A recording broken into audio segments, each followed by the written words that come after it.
Hi, AV Clubbers. Welcome to another episode of DVR Club. I am staff writer Alex McCown, and with me today is... Staff writer Katie Rife. Hello. And we are here to talk about episode 4 of HBO's True Detective. Down will come. That's right. And down came the gunplay this week. So, of course, let's talk about our top storyline of the week for Down Will Come, which is Down Came the Firefight, in what we are calling the second annual True Detective Episode 4 shootout.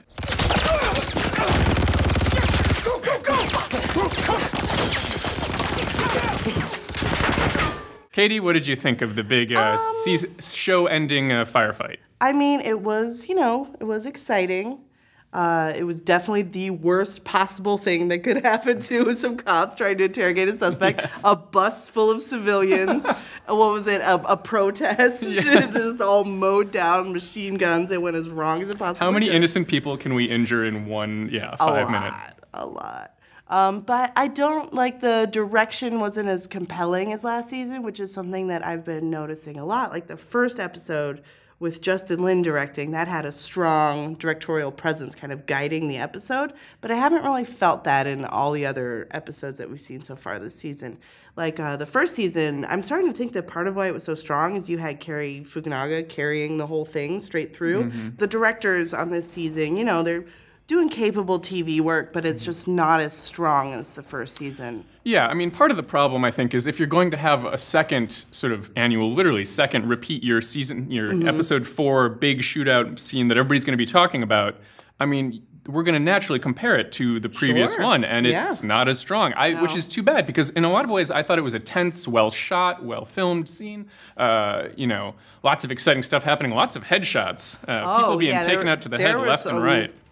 Pretty gross headshots in that one, yeah. Speaking of things weighing heavily on people's minds, there's something weighing heavily on Detective Woodruff's mind this week. Yes, which brings us to our next segment, 1985 or 2015? Because, of course, the question is this a storyline in 2015, or is it something that seems more fitting to 1985? In 1985, it would be very edgy, television to have a character struggling with his sexuality in this way, but, I mean, he doesn't seem to come from the sort of extreme religious background that in 2015 can make someone just so anguished over, Yeah, his mother seems very laid back. Like, she wouldn't give a shit if he was gay. Yeah, and, to be fair, I haven't lived through that experience, but it does kind of seem like this feels a little anachronistic to me. He was literally on Hollywood Boulevard. Yeah. He could just go into the nearest LGBT center. Walk west, dude. Go to West Hollywood and find...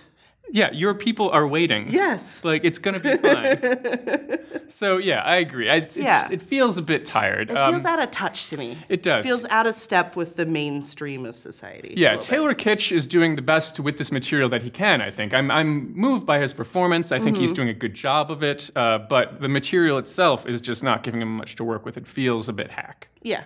So to move from hack to attack, let's transition to our badass of the week, shall we? Oh, I just loved this. I was so excited when, good job, Rachel McAdams, running and reloading your gun at the same time. Get it, girl. Pachink. That was great. I loved it. That was like my favorite part of the whole episode, when she was running and reloading at the same time. Super awesome, cool. Yeah. Annie really stepped up her badass moves this week, which was especially impressive given that now this case is pretty much all she has going for her, because she has been suspended from the force due to her relationship with her subordinate officer.